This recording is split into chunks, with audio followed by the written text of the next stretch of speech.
Hi నమస్తే అండి.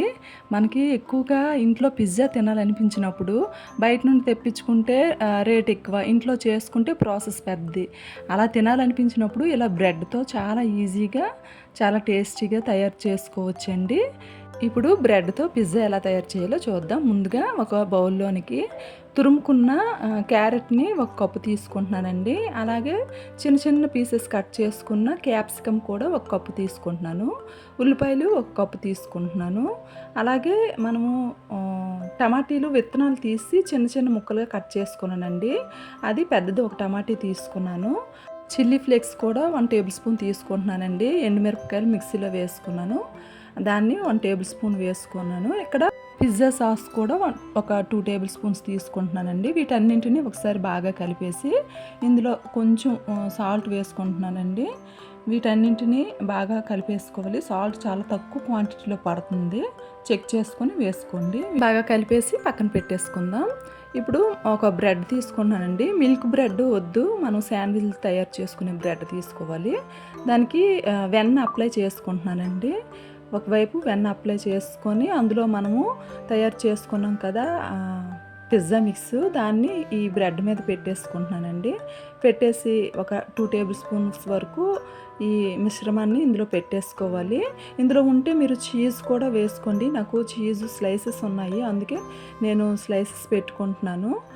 ఒక చీజ్ స్లైస్ పెట్టేసుకొని దాని మీద మళ్ళీ ఇంకో బ్రెడ్ మీద మళ్ళీ ఈ పిజ్జా మిక్స్ పెట్టేసుకొని ఈ రెండింటిని కలిపేసి పక్కన పెట్టేసుకుందామండి. అలాగే ఇంకోటి కూడా అలాగే తయారు చేసుకుంటున్నాను. ఒకవేళ మన దగ్గర చీజ్ లేకపోతే వదిలేయండి, మామూలుగా వెజిటేబుల్స్ తయారు చేసుకోవచ్చు.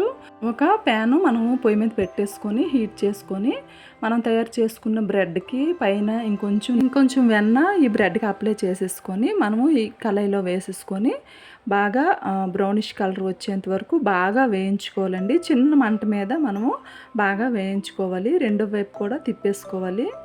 మరి కొంచెం వెన్న రెండో వైపు అప్లై చేసేసి తిప్పేసుకొని అటువైపు కూడా బాగా కాల్చేసుకోవాలండి. రెండు వైపులు బాగా ఎర్రగా వేగిన తర్వాత వీటిని పక్కకు తీసుకోవాలి. అలాగే ఇంకోటి కూడా కాల్చేసుకోవాలి. నేను చీజ్ స్లైసెస్ పెట్టిన ఒక రెండే తయారు చేసుకున్నానండి. మిగిలినవి చీజ్ వేయకన్నా తయారు చేసుకున్నాను. మొత్తంగా అన్నీ బాగా ఎర్రగా వచ్చేంత వరకు బాగా వేయించుకోవాలి. చూడండి, పైన చాలా క్రిస్పీగా వస్తుందండి. మనము చిన్న మంట మీద వేయించడం వల్ల పైన చాలా క్రిస్పీగా వస్తుంది రెండు వైపులన్నీ.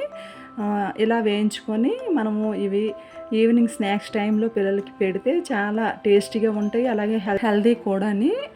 ఇలా చేసుకుంటే చాలా టేస్ట్గా ఉంటుందండి. పైన క్రిస్పీగా, లోపల మనకి ఇవన్నీ తగులుతూ చాలా టేస్ట్గా ఉంటుంది. పిల్లలకి ఈవినింగ్ టైంలోని స్నాక్స్గా మనం తయారు చేసుకుంటే 5 నిమిషాల్లో మనకైతే రెడీ అయిపోతుందండి. చక్కా తయారు చేసేయచ్చు. ఇలా ఒకసారి ట్రై చేయండి. మీకు కనుక నా వీడియోస్ నచ్చితే ప్లీజ్ లైక్ చేయండి, సబ్స్క్రైబ్ అవ్వండి. ఇంకా సపోర్ట్ చేస్తుంటారని ఆశిస్తున్నాను. Thank you.